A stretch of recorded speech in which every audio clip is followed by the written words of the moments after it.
There are regions around the world that are known for their rich heritage and cultural significance. These regions have witnessed the rise and fall of many civilizations throughout history, and have been home to numerous important figures and events. One such region is Egypt, which has remained a vibrant and culturally rich place since ancient times. Covering over 1 million square kilometers, Egypt is one of the largest countries in the Middle East and acts as a bridge between this region and North Africa. Egypt's rich cultural heritage dates back over 10,000 years and has been shaped by numerous civilizations, from the Pharaohs and the Mamluks to the Ottoman Empire and Napoleon's France. Throughout history, Egypt has been a strategic location for many critical states and has played a significant role in shaping the world we know today. When we think of Egypt, the first thing that comes to mind is the iconic pyramids of Giza, built during the era of the Pharaohs. These ancient structures continue to attract millions of tourists from around the world and have been recognized as one of the 7 wonders of the world. If you're interested in learning more about ancient Egypt, you can explore the extensive collections at the Egyptian Museum in Cairo, which houses artifacts and remnants from many pharaohs, including Tutankhamun. Throughout history, the Nile River has been a symbol of Egypt's economic and geographic significance, and continues to play a vital role in the country's culture and daily life. Egypt is a cosmopolitan country that has hosted many cultures throughout its rich history. However, its people today are mainly united under the umbrella of Islam. Egypt gained independence in 1922 and declared the Arab Republic of Egypt in 1953. It has a population of 111 million people, and is located in the northeast of North Africa. Libya lies to its west, while the troubled nation of Sudan is to its south. On the eastern side of the country, the ongoing conflict between Israel and Palestine persists. Despite the chaos, Egypt offers many great features, including magnificent coastlines extending to the Mediterranean and the Red Sea, historical sites, beach facilities, and desert tours. It is no wonder that tourism is one of Egypt's significant sources of income. If you plan to visit Egypt, it's advisable to have at least $2,000 in cash in your wallet. Sometimes procedures become active in the country, and the authorities want to make sure that you are there as a tourist. Therefore, the police might want to see the money in your wallet, along with printouts of all the reservations you've made for Egypt at the airport. For the taxi from Cairo airport to the city center, the driver will quote $30, but with some bargaining, you can bring this amount down to $20. It's best to visit Egypt during the spring months, as the summer months are very hot and can be a bad experience for travelers. During summer, the desert climate affects the entire country, and temperatures can reach extreme levels. Therefore, your skin may burn entirely while taking a camel ride in the desert, and you may experience skin disorders. I mentioned that Egypt is a Muslim country. However, the daily life routine in the country does not strictly progress under a tight Islamic framework. One of the biggest reasons for this is the country's positive view of foreign currencies from Christians and other societies. One of the significant indicators of this is that alcohol use in venues is allowed, except during the month of Ramadan. Of course, this doesn't imply tolerance for openly walking around the streets with alcohol bottles. Also, if someone walks around in society with very revealing clothing, they might face verbal or physical criticism from law enforcement and the public. You will likely hear verbal criticisms mostly in Arabic, because Arabic is the most spoken language in the country and is officially accepted. The city environment in Cairo can surprise you in a particular aspect. While one part of the city lives in the ancient primitive conditions of hundreds of years ago, as you move from rural areas towards the center, you notice tall buildings welcoming you. People wander around in both modern and traditional Middle Eastern clothing. The asphalt system on the roads is not very good and quite worn out. In other words, we can say that Egypt's asphalt is almost ready to mix with the soil due to wear. No matter which road you take in the capital, there are open shops and street foods. However, most of these foods consist of the shop's handmade products. So it is up to you whether to eat them or not, because no one can guarantee their hygienic production. Unfortunately, places that sell street food often do not take hygiene precautions even when preparing your food, and they touch the food with bare hands. Therefore, I recommend not expecting too much hygiene in Egyptian street foods. Life in Egypt comes alive at night with street walks or nighttime entertainment. Night entertainment refers to some local shows and live music places like folk song bars. You can go to a venue, eat, drink, and they perform dance shows for you. However, if you're looking for nightclub-style alcoholic entertainment, such requests might disappoint you in Egypt. Apart from that, the streets are lively even in the late hours, and you can see people wandering outside almost any time.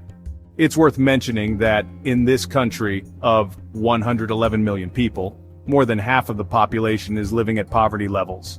The monthly income of 1 out of every 2 adults is below $500. Those who earn good money are business owners or make a living from tourists. Street vendors and mobile sellers do not enjoy bright living standards in Egypt.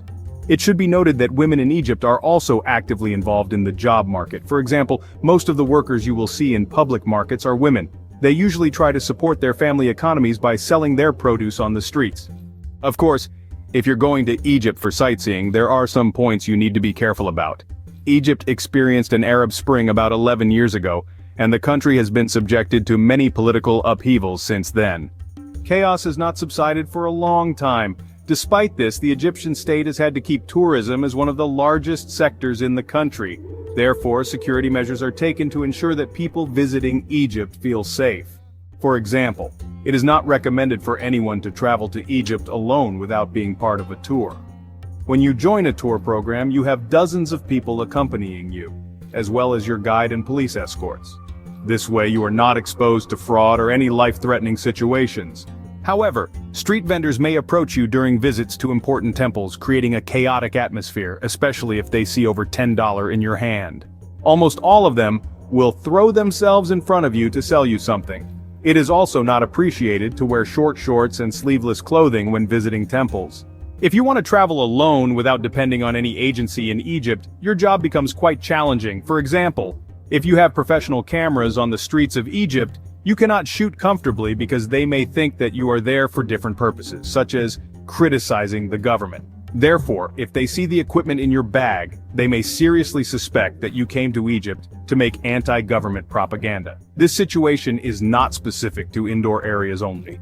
There are checkpoints at every step you take in Egypt, and if you are not going on a tour, you need to prove that you did not come to Egypt to overthrow the government at every checkpoint. Moreover, to shoot a documentary in the city, you must officially apply to the Egypt press office. In light of all this, civilian police ensuring the security of Egypt and officers at checkpoints have become so paranoid that after a while, you may feel like the IQ cables in your head are on fire. In conclusion, it is not advisable to shoot videos on busy streets like Tara Square. If you try, people will come to you immediately and make you delete the videos. Therefore, no traveler dealing with YouTube goes to Egypt. Unfortunately, security issues in Egypt are not the only problems. Exaggerated security measures are not the end. At every point where you need to spend money in the country, local merchants will try to get more money out of your pocket. These situations usually occur in markets, restaurants, museums, and taxis. Therefore, you need to keep a close eye out while you are there. Traders are so professional that they can manipulate you within seconds without you realizing it. You might end up paying $60 for a $20 souvenir because you don't know the market value. Therefore, even if a product seems cheap to you in Egypt, you must negotiate. Similarly, if you want to join camel tours around the pyramids, the hourly rates for these tours are changing constantly.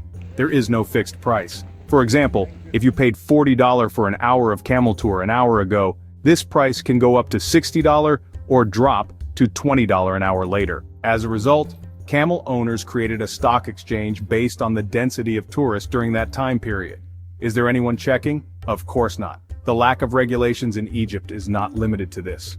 For instance, if you reserve a place in Egypt through a very famous hotel reservation site, the hotel you go to will take the money from you in cash and then delete your reservation record. So, you have never officially been to that hotel, and you cannot give a rating or comment about the hotel. In this way, not only can you never access real information during hotel reservations, but you also evade income tax since you are off the record. Especially hotels around Cairo do this, my friends. Please be careful while traveling to Egypt. In my opinion, it's not advisable to arrange accommodation in Cairo. One reason for this is the constant noise of horns in the central area. Horns never stop blaring in busy areas of Egypt, and people drive recklessly as if they are fleeing from a fire. There is absolutely no respect for pedestrians, and most of the time you have to throw yourself into the road, disregarding your life while crossing. There are no proper pedestrian crossings, and traffic lights for pedestrians are inadequate. Pedestrians, motorcycles, and cars all make chaotic crossings in the same square, adding to the confusion and chaos in the city. If you're a questioning person, you may wonder why such situations exist. The country has a population of over 111 million, and Cairo alone hosts 22 million of them. This situation is similar in places like India and Bangladesh, where population density leads to similar problems. Lack of education and manners may also contribute to the chaotic atmosphere. Moreover, the vehicles used in Cairo are generally 15 to 20 years old, and both buildings and cars in the country give an old impression. Some buildings look like they could collapse if you blow on them, and they don't inspire confidence when viewed from a distance. Additionally, the air in the city is not good enough, with dust storms coming from neighboring countries turning Egypt's air into a gray layer. When you take a deep breath, you breathe in dust besides oxygen. Both hostels and roads, as well as the surroundings of the Nile, are full of heaps of garbage and are in neglected condition.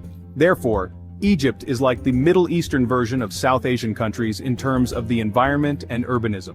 When it comes to bans, it may remind you of Iran. Despite all these negative situations, Egypt is still one of the places to visit because it has a unique atmosphere. Street foods alone are one of the biggest parts of this atmosphere.